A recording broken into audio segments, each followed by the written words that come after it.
Et salut à tous, c'est Cléber, aujourd'hui on se retrouve pour une nouvelle vidéo, j'espère que vous allez bien au programme aujourd'hui. Alors je vais tout d'abord vous parler du résultat du sondage pour les lives, donc je vous préviens que maintenant les lives seront très certainement le mardi ou le vendredi soir.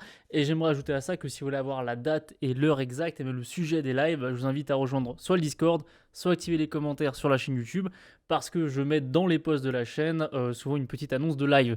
Donc voilà, si les lives seront les mardis et les vendredis dorénavant, n'hésitez pas à regarder dans ces annonces pour être sûr qu'il y ait bien un live ce jour-là. Mais trêve de bavardage, on va se lancer dans cette vidéo. Et par contre, ce qui est important à dire dans cette vidéo, il y a une petite particularité, c'est qu'au départ, je vous avais dit, on allait faire toutes les pièces de notre moteur de temps et ensuite, on allait terminer par l'assemblage. Sauf que je pense que ce n'est pas la meilleure solution et je vais vous expliquer pourquoi. Alors regardez, je vous ai lancé l'animation de la liaison pour que vous voyez, hein, et c'est plutôt, je trouve que c'est plutôt classe. Le rendu est plutôt sympa.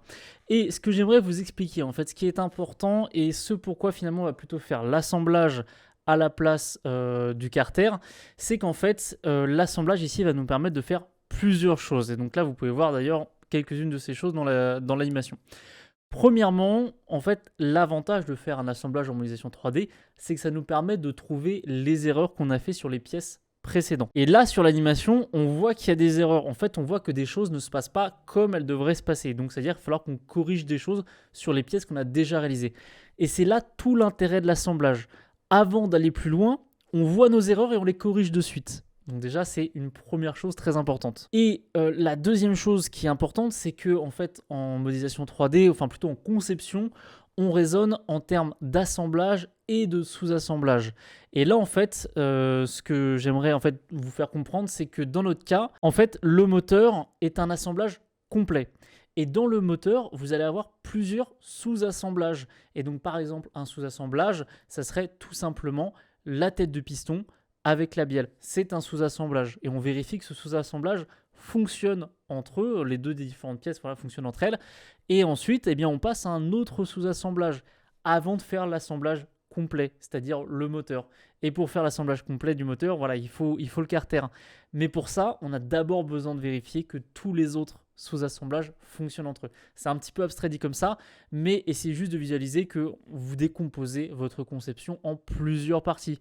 Et une de ces premières parties, eh bien, on a la tête de piston avec la bielle. Ensuite, on a eh bien, l'ensemble, ce sous-ensemble qu'on a créé, donc la tête de piston bielle, plus le vilebrequin. Et on vérifie que tous ces sous-ensembles fonctionnent bien entre eux. Et s'ils ne fonctionnent pas entre eux, eh bien, on a encore le temps de les modifier. Alors que, à contrario, si on avait fait tout de suite le carter, eh bien, il y aurait eu des bourdes et il aurait fallu les corriger. Alors, comment faire un sous-assemblage dans Fusion 360 ou même un assemblage? Les deux sont, voilà, c'est la même fonction, il n'y a pas de différence entre les deux. Pour ça, c'est très simple. En fait, il vous suffit juste de créer une nouvelle conception et d'ouvrir le menu qui est à votre gauche, voilà, où vous allez avoir les pièces que vous avez déjà réalisées. Et en fait, vous avez juste à faire un glisser, une déposer. Et par contre, il faut juste enregistrer avant. Donc, on va l'appeler, hop, assemblage. Alors, moi, je vais l'appeler assemblage V2. J'enregistre. Et à partir de là, en fait, j'ai juste à glisser, déposer. Et ça me permet d'importer des composants. Alors, il y a une subtilité dans Fusion entre la différence entre une pièce, un volume et des composants. Pour ça, je vous invite à retourner vers une ancienne vidéo où j'ai vraiment tout détaillé pas à pas à ce sujet-là, où ça sera plus clair de tout résumer à nouveau dans cette vidéo. Donc si vous voulez vraiment avoir toutes les notions sur la différence entre un composant et une pièce, je vous invite à retourner vers l'autre vidéo. Sinon, moi, je vais passer un peu ces détails parce que en vrai, c'est un peu précis pour peut-être pas forcément un besoin vital dans cette vidéo, tout simplement. Ok, donc là, je vous ai juste importé un premier composant, et attention, du coup, le terme composant est important. Un composant, voilà, c'est un ensemble, c'est une pièce, sachant qu'un composant, ça peut être à la fois juste un volume ou plusieurs pièces entre elles qui fonctionnent déjà entre elles. Okay, donc on peut importer des pièces qui fonctionnent déjà entre elles ou juste une pièce, ça va dépendre. Vous allez voir, on va expérimenter un peu de ça dans la vidéo. Mais en tout cas, là, j'ai un composant et sa particularité, c'est qu'en fait, je peux le déplacer comme je veux. En fait, on va raisonner d'une certaine manière qui est assez simple quand on a l'habitude dans Fusion, mais par contre, ça demande quelques petites notions de mécanique. C'est pourquoi on va aller ici directement sur Google et on va taper liaison mécanique. Quand vous allez là-dessus, vous allez tomber sur du Wikipédia, c'est normal, sur des trucs et sur des feuilles de cours.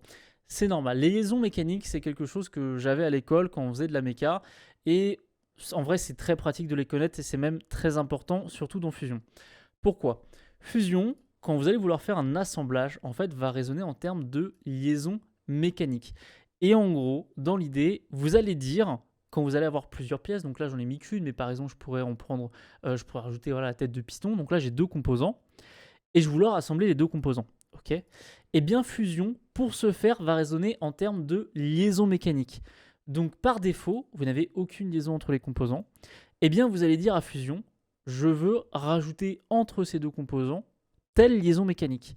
Et donc, d'où l'importance de connaître un peu les liaisons qu'il y a. Je vous ai dit telle liaison, donc c'est vraiment une liaison spécifique avec certaines propriétés. En réalité, on parle de degré de liberté. Eh bien, si vous connaissez ces tableaux et si vous les comprenez, eh bien, vous allez savoir que telle liaison mécanique, eh bien, ça veut dire que vous allez pouvoir faire tel mouvement entre vos deux pièces. Et en fait, alors c'est très simple, ça paraît un peu barbare comme ça, mais en réalité, c'est hyper facile. Si on regarde juste, alors on ne regarde pas la colonne de droite, les torseurs, on s'en fout. Tout ce qu'on veut ici, c'est cette colonne-là. En fait, cette colonne-là va vous dire combien de degrés de liberté vous avez avec votre pièce et sur quelle. Alors, si c'est une rotation ou si c'est une translation. Alors, tout simplement, je vais ouvrir le truc en grand. Voilà, alors là, je vous ai mis l'image en grand. Normalement, je pense qu'elle doit être bien visible dans notre cas. Mais on va prendre le truc le plus simple. On va prendre le pivot. Le pivot, c'est comme si vous aviez, admettons, une roue de voiture. Voilà, une roue de voiture, en fait, elle va tourner par rapport à votre voiture. Eh bien, tout simplement, le pivot d'axe, alors déjà, c'est ce symbole. Donc, si jamais vous avez un schéma, bah, vous le reconnaîtrez. OK. Et vous allez avoir ici, dans ce tableau, les degrés de liberté. Et c'est ça qui nous intéresse, en fait, en partie. Les degrés de liberté, et vous avez ici R et T. R pour rotation, T pour translation. Eh bien, si on va ici, tout simplement, dans le pivot, eh bien, vous allez avoir ici juste 1 degré de rotation. Eh bien, ça veut dire, tout simplement, que quand vous allez faire un pivot entre deux pièces, vous allez avoir qu'une seule liberté, enfin qu'un seul mouvement possible, ça sera une rotation, tout simplement. Et après, bah, vous en avez plein d'autres. Par exemple, hélicoïdal, c'est le mouvement d'une vis. Et la particularité de ce mouvement, c'est que vous avez et une rotation et une translation. Et donc une vis, mais en fait, quand vous allez tourner, vous allez avancer. Voilà, tout simplement. Et après, voilà, n'hésitez pas à aller regarder sur Internet. Je ne vais pas toutes les faire, mais en soi, c'est assez naturel. Ça peut paraître un peu abrupt comme ça, mais une glissière d'axe, bah, tout simplement, c'est une porte coulissante, en gros. Une porte coulissante, vous allez l'ouvrir, elle va juste translater, et par contre, bah, vous n'allez pas pouvoir la tourner, machin. C'est aussi simple que ça. Après, il y a d'autres subtilités un peu plus techniques, mais si je voulais vous en parler honnêtement et clairement sans faire d'erreur, il faudrait que moi, je me redocumente un peu avant, sinon, je vais clairement vous dire n'importe quoi. Et donc, eh bien, ces liaisons mécaniques, si on retourne dans Fusion 360, on va les retrouver. Vous allez retrouver ici, dans le menu Assembler, vous avez Liaison, et on va cliquer dessus, et je vais vous montrer comment faire une liaison basique. Alors, une liaison, elle se fait entre deux pièces, donc vous avez composant 1, composant 2, et vous allez choisir, disons, des points de référence pour faire ces liaisons. Donc, si je veux, par exemple, faire un pivot, c'est celui que je vous ai montré tout à l'heure, je vais aller chercher, je vous le montre rapidement, un centre d'axe, donc juste un axe. Et pareil, j'ai cherché la même chose, un axe sur la deuxième pièce. Ok, je sélectionne. Par défaut, qu'est-ce qui se passe? Rien, ça bouge pas. Ok, je comprends pas. J'ai un menu qui est ouvert là, rigide. Très bien. On va aller dans mouvement, ici, dans ce menu. Et vous pouvez par exemple faire aperçu de mouvement. Là, ça tremble. C'est normal parce qu'en fait, par défaut, là, il m'a mis un mouvement rigide. Rigide, ça veut tout simplement dire que vous avez deux pièces qui sont soudées entre elles. Et là, à quoi ça correspond? Eh bien, si on va dans notre menu tout à l'heure, alors est-ce qu'il y est? Il n'y est pas dans ce schéma-là, mais parfois il y est. C'est l'encastrement ici. Alors on le retrouve là, et en fait, vous voyez que dans les torseurs, dans les degrés de liberté, vous êtes à 0 partout. Donc ça veut dire que vous n'avez aucun degré de liberté en encastrement. C'est comme si vous aviez collé une pièce entre elles. Voilà. En l'occurrence, il ne nous intéresse pas, mais c'était juste pour vous le montrer, parce que vous allez certainement le revoir. Et là, eh bien, vous en avez plein d'autres. En tout, on en a quoi? 3, 6, 7. On en a 7. Est-ce qu'on en a autant ici? Alors, on en a plus ici, mais c'est normal, parce qu'on va être dans Fusion. On ne va pas avoir besoin de tous. Il y a certaines subtilités, mais on ne va pas rentrer dedans. En tout cas, on retrouve par exemple la révolution. Alors, va falloir chercher un peu, il va falloir jouer un peu avec si vous voulez faire un truc de votre côté. Mais révolution, tout simplement, c'est 1 degré de rotation.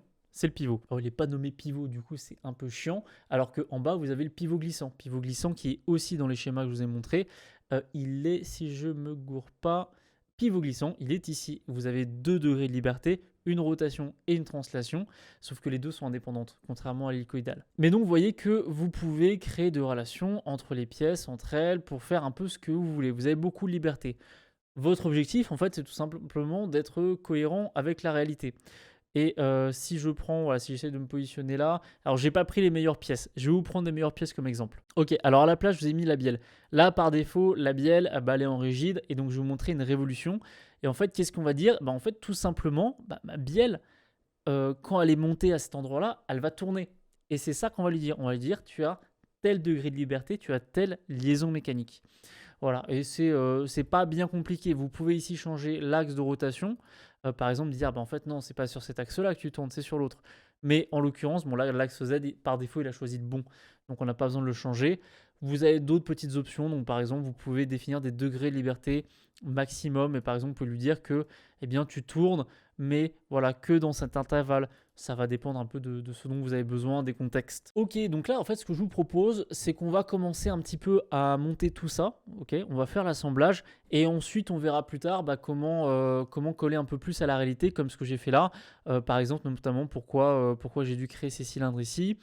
Et aussi, à la fin, en fait, on essaiera d'en déduire un peu ce qu'on a à modifier et à corriger pour pouvoir ensuite, in fine, faire notre carter dans la dernière vidéo.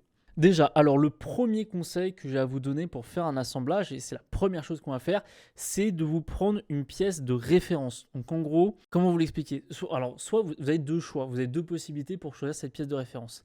Soit c'est une pièce, et autour de cette pièce, toutes les autres pièces vont fonctionner. Soit c'est une pièce, vous savez qu'elle va rester fixe. Donc par exemple, si vous avez, je sais pas, si vous avez des composants à placer dans une boîte, vous allez vous dire la boîte c'est ma pièce de référence, que vous savez que la boîte elle bougera pas. Là en l'occurrence, nous, la pièce autour duquel les autres vont tourner, c'est le vilebrequin. Ici ça va être la pièce principale. Et bon alors c'est un peu arbitraire, peut-être qu'on pourrait en débattre, mais moi ça me paraît être le plus clair. Et en plus c'est la pièce unique. Il n'y aura qu'un seul vilebrequin dans notre assemblage. Et ça peut être aussi un indice pour trouver la pièce principale, c'est tout simplement celle qui sera unique, en un seul exemplaire. Et donc qu'est-ce qu'on va faire dans cette pièce principale? Eh bien, moi pour le coup, ce que je vais faire, c'est que je vais lui donner une première liaison mécanique. Donc pour ça, je vais reprendre le truc pas à pas, tranquillement. On va aller dans liaison. Et on va choisir ensuite des surfaces de référence. Alors là, le truc un peu dur, c'est qu'il faut se projeter. Moi, je sais ce que je veux faire, je sais où je veux aller, donc je vais cliquer instinctivement. On va raisonner de la manière inverse. Par défaut, il nous dit, vous choisissez les positions. D'abord, on va réfléchir à notre mouvement. Qu'est-ce qu'on veut faire? Dans notre moteur, bah, notre vilebrequin, il va faire quoi? Il va juste tourner. C'est tout. À l'intérieur, voilà, il y a les pièces qui vont le faire tourner, machin. Et donc, la seule liaison mécanique disponible pour le vilebrequin, ça va être de tourner. Donc pour ça, bah, je vais prendre OK, révolution, j'ai sélectionné la révolution. Bon là, ça ne nous avance pas à grand chose. On a raisonné, on s'est dit OK, c'est une telle liaison mécanique, ça a tel mouvement, OK. Maintenant, il va tourner par rapport à quoi? Par rapport à son centre d'axe. Et donc le centre d'axe, on le connaît en fait, c'est dans le prolongement de cette surface-là. Alors du coup, j'ai cliqué, ça l'a mis en blanc, mais de ce point-là et jusqu'à ce point-là, on imagine il y a un grand trait qui passe ici et c'est notre centre d'axe. OK? Alors, tout simplement, ce que je vais faire, c'est que je vais venir sélectionner le centre ici. Donc ça va prendre par défaut le point de référence. Et je vais dire, il faut qu'il tourne par rapport à quelque chose. Vu que c'est ma première pièce et que c'est ma pièce principale, là, je vais le contraindre, enfin, je vais lui donner une liaison mécanique par rapport à l'origine. Ok? Et donc pour ça, je vais juste dire, bah, je vais sélectionner le point d'origine ici, clac, et il va se déplacer. En fait, par défaut, le logiciel, ce qu'il va essayer de faire, c'est respecter ici l'alignement. Donc, c'est-à-dire que vous devez être à 0, 0. Donc, les deux points qu'on a sélectionnés, ils doivent être à 0, 0. Si jamais je change l'alignement, eh bien, on va lui dire, OK, tu es à 0, 0 sur ces deux axes. Par contre, ici, bah, tu es à 21. Voilà. Ça, c'est quelque chose d'assez classique, mais c'est pour ça que votre pièce bouge, en fait. Par défaut, le logiciel va essayer de faire matcher les pièces. S'il peut pas, il vous le dira. Ça, par contre, je préfère vous prévenir. Ok? Donc ça fait ça. Et on a dit, bah, on donne telle liaison mécanique. Ok? On fait aperçu de mouvement pour voir si ça tourne bien. Ok. Donc là, notre vilebrequin il tourne. Ça, c'est bon. C'est notre pièce principale de référence. Au moins, on sait qu'elle bouge pas. Juste, elle est contrainte par rapport à l'origine. Mais au moins, en fait, l'avantage de l'origine, c'est que c'est quelque chose qu'on connaît et qui bougera pas. Voilà. Ok. Bah, maintenant, en fait, tout simplement, ce qu'on va faire, c'est qu'on va venir ajouter les pièces les unes après les autres. Alors, bah, là, on peut faire le piston, par exemple, parce que, bah, en fait, la tête de piston, on ne sait pas trop à quoi l'accrocher sur notre vilebrequin. Donc, le piston, la bielle, lui, par contre, bah, on sait où elle va. En fait, cette partie-là va aller directement se connecter ici. Alors, très simple, on refait une liaison. Donc, pareil, ça, c'est pas compliqué. Et on va venir sélectionner nos points. Alors, Donc là, c'est un peu plus complexe parce que vous voyez qu'on a plein de points qui apparaissent. En fait, tout simplement, quand vous allez mettre votre curseur sur une surface, il va vous dire, bah regarde, moi j'ai tous ces points d'accroche sur la surface. Ok. Et comment, par exemple, on voudrait sélectionner le centre. Vous voyez ici le point qui est là. Alors là, j'arrive à le sélectionner, c'est normal, parce qu'en fait, je mets mon curseur sur la surface ici, là, sur cette courbure-là. Donc il va me dire, bah attends, en centre d'axe, j'ai lui, lui, lui. Ok. Là, pareil, je peux sélectionner ici, mais vous voyez qu'il me fait apparaître au milieu le centre de l'arc de cercle. Ok, mais comment je l'attrape? Si je vais là, hop, il disparaît, j'essaie de l'attraper. Ok, alors en fait, je vais juste vous expliquer qu'il y a un raccourci clavier qui est important. Ici, c'est CTRL. Ok, en fait, en mettant votre curseur sur une surface et ensuite en appuyant sur CTRL, vous allez, entre guillemets, verrouiller la surface et rester dedans pour sélectionner les points que vous voulez. Vous voyez, si je relâche CTRL, ça disparaît, simplement.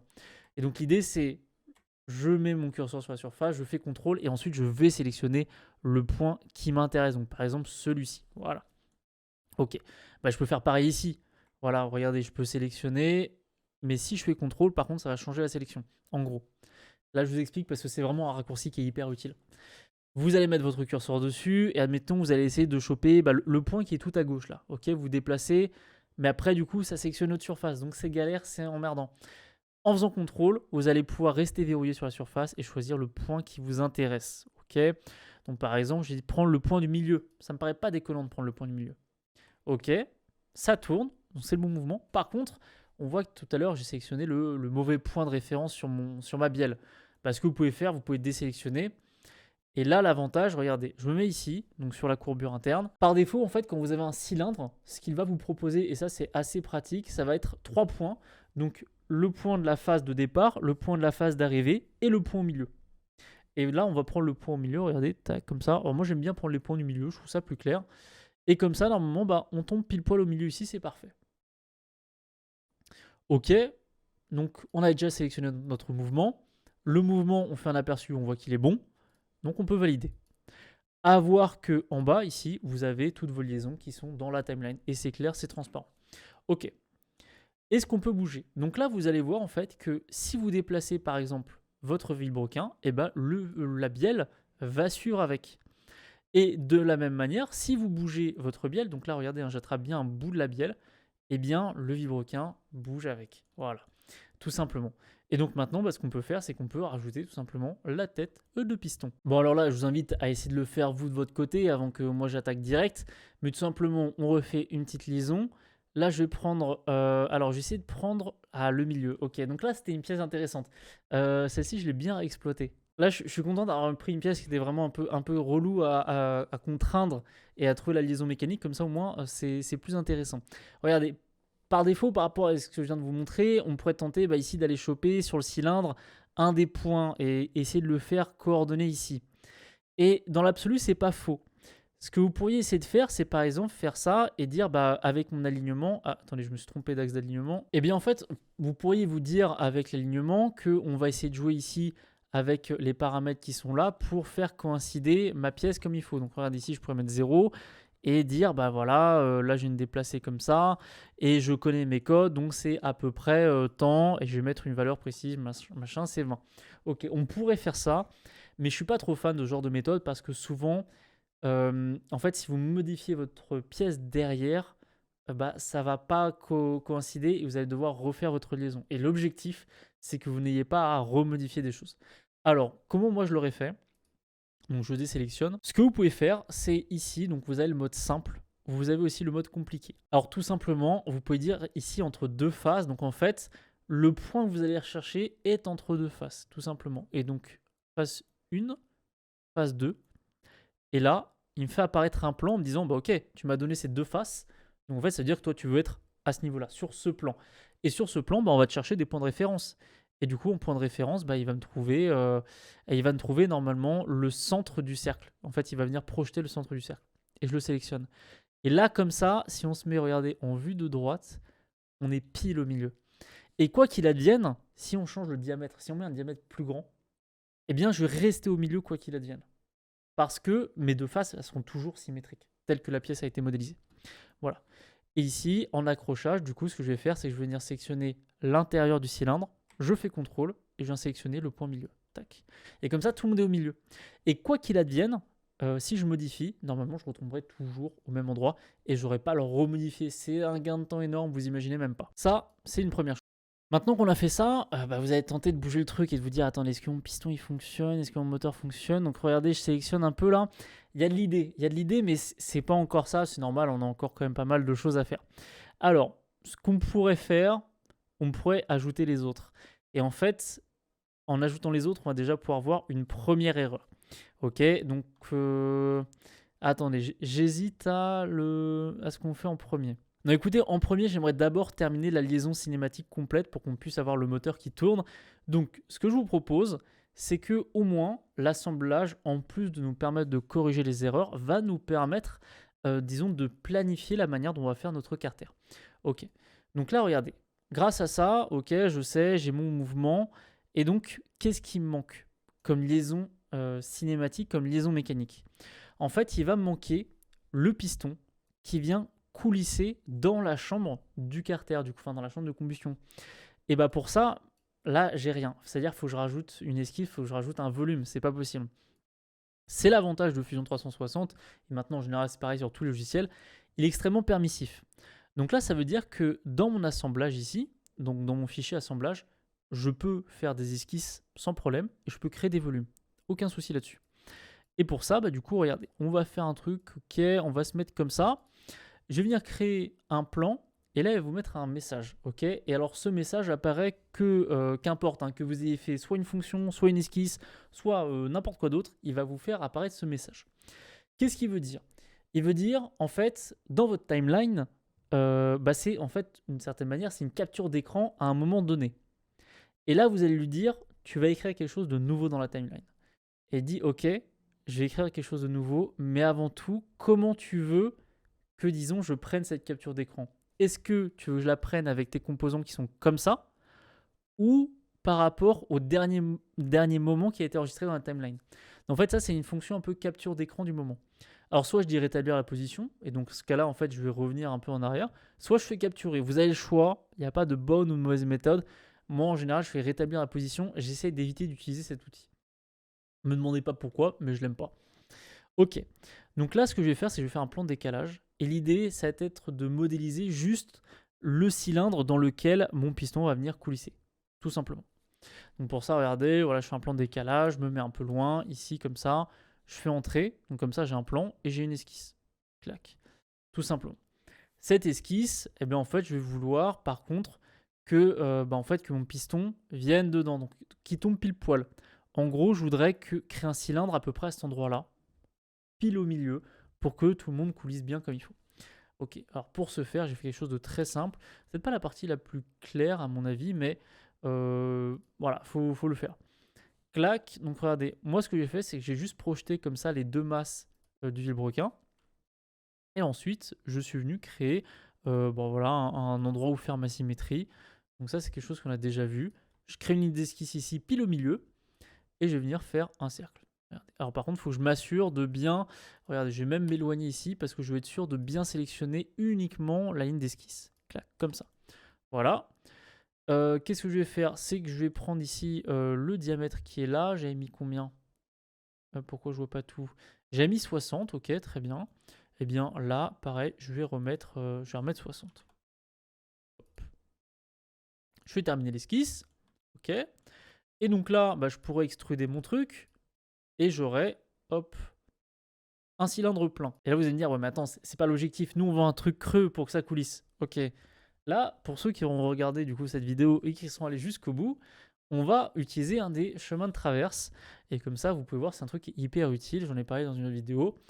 Vous avez ici l'extrusion fine. Et en gros, l'extrusion fine vous permet de faire juste des trucs évidés automatiquement sans vous prendre la tête à refaire une autre esquisse derrière. Donc c'est un gain de temps. Et vu qu'on en a déjà un peu parlé avant, on a fait des extrusions, je pense que c'est pas trop choquant comme fonction. En fait, juste ça vous permet de créer un truc fin, un volume fin. Et regardez, l'épaisseur ici, on la gère à ce niveau-là. On va mettre 2. Et on dit si on le fait de l'intérieur, ici, côté 1, ou de l'extérieur, côté 2. Donc là, on va partir de l'extérieur. Donc ça veut dire, en gros, si je résume, là, ce cercle-là a un diamètre de 62. et celui-là un diamètre de 60.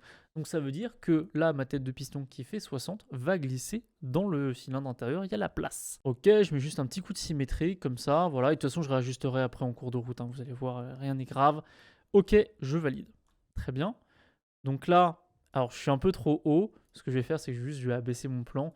Voilà, je ne l'ai pas fait de manière très précise. C'est vrai que là je le fais un peu de manière empirique et je vais parler un peu vite. Donc si besoin, reprenez le temps de faire les choses, essayez, parce que ça, j'ai parlé un peu vite honnêtement.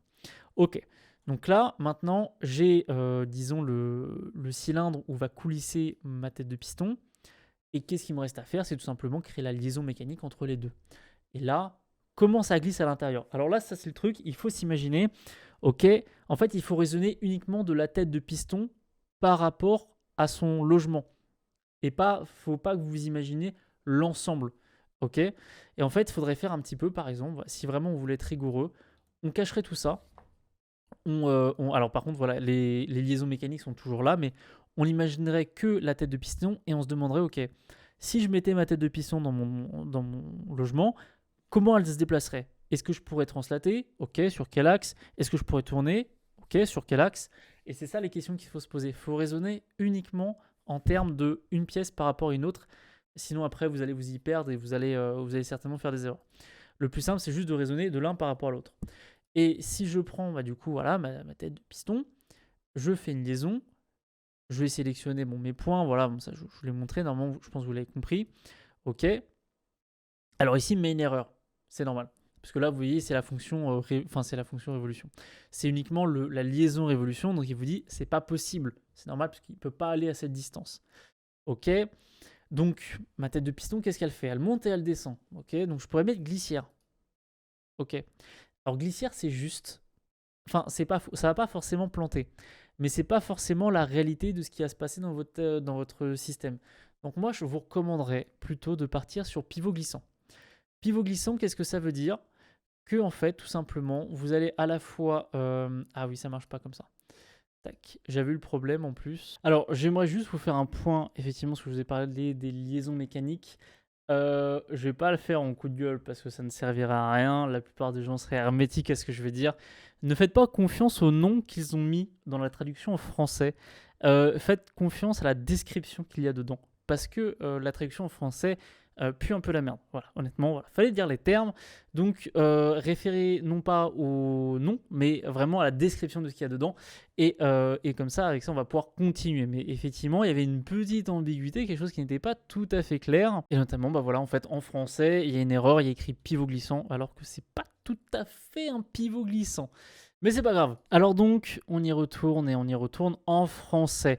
La liaison dont je voulais vous parler, du coup, pour la tête du piston et le cylindre, c'est un pivot glissant. C'est-à-dire, quand votre pièce va rentrer dans le cylindre, elle peut translater et elle peut tourner sur elle-même en même temps. C'est un pivot glissant. Sauf que par contre, donc, erreur de traduction, pivot glissant ici, eh bien, en fait, c'est pas ça.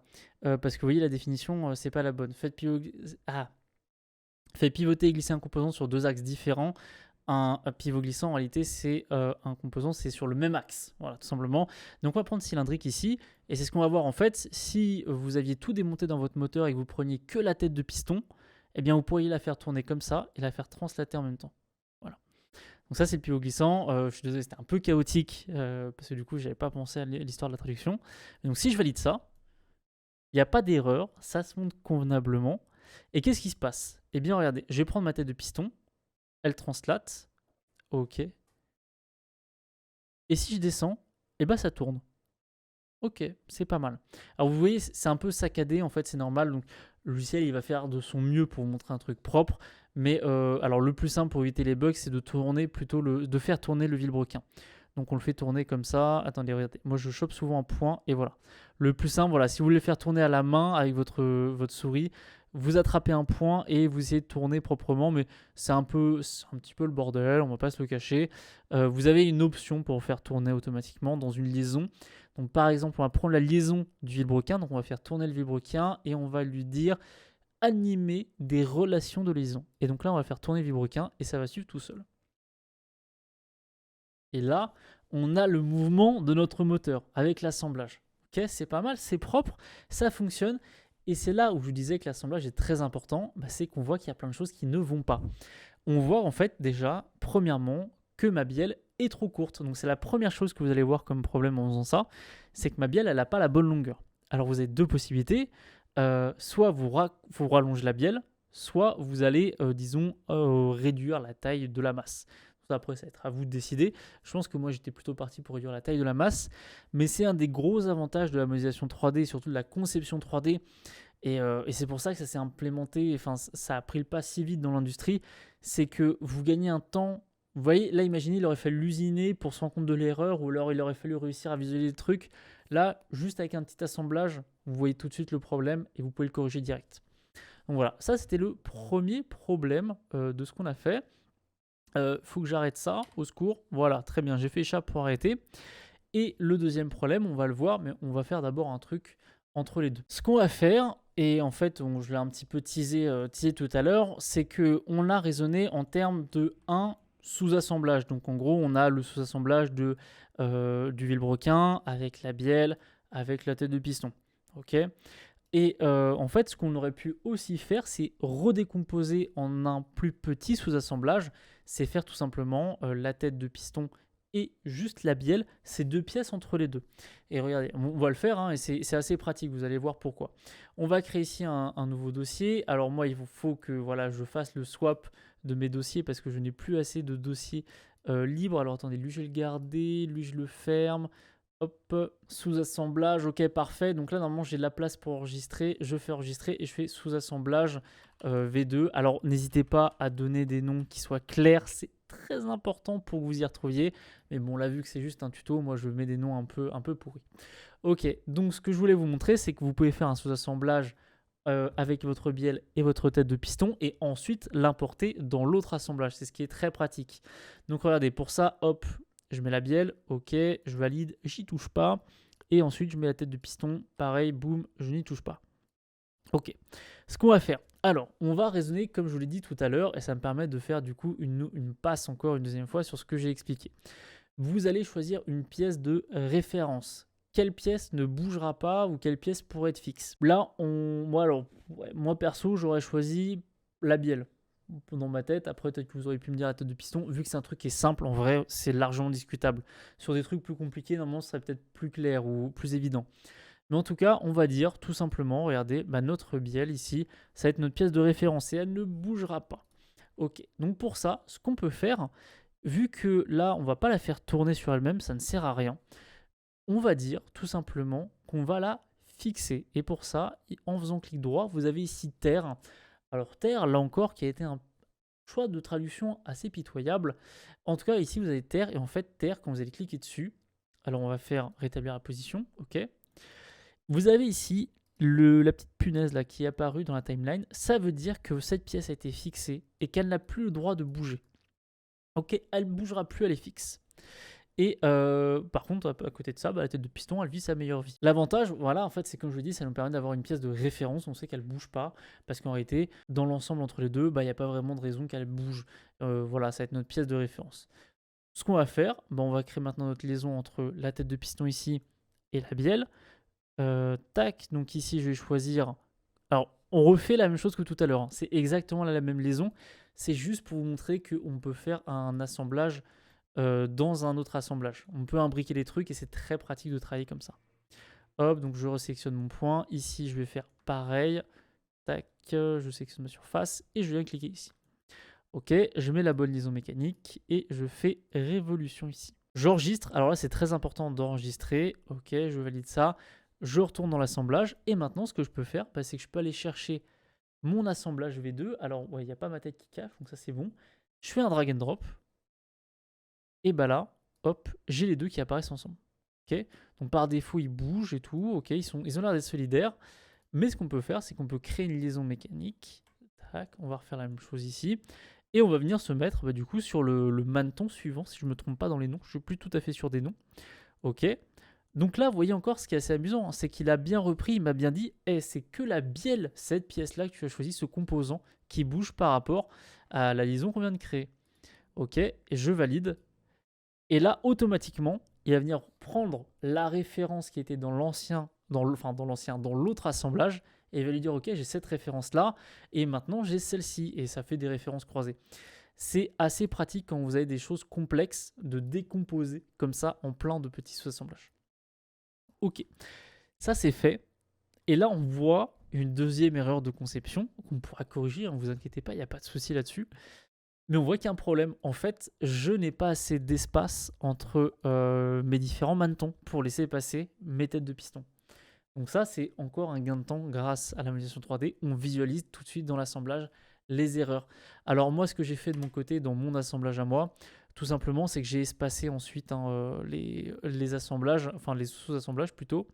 Je les ai espacés à chaque fois et je me suis dit qu'ici, j'allais juste mettre des masses inertielles pour que le mouvement soit propre. Donc là, regardez, je vais faire ça, juste, je vais venir ici accrocher au milieu directement, tac, et je vais venir faire ça ici, hop, voilà.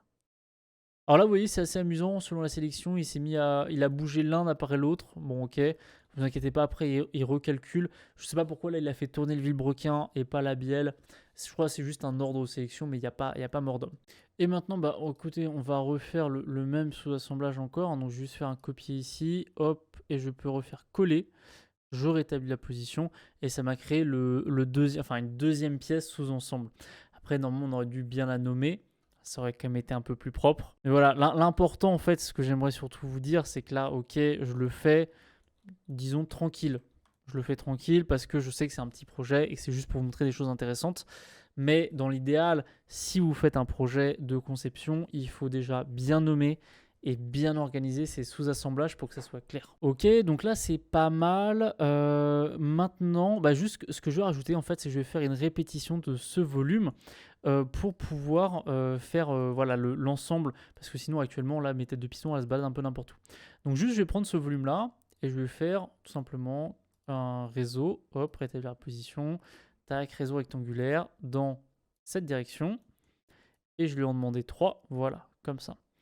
Alors là, je me rappelle pas exactement de la cote, hein, pour être honnête, à moins que ceux qui regardent les vidéos d'affilée, voilà, du coup, enfin, ceux qui regardent les vidéos en live connaissent les cotes, à mon avis, ceux qui font dans la foulée. Moi, je me rappelle plus, ça fait des semaines.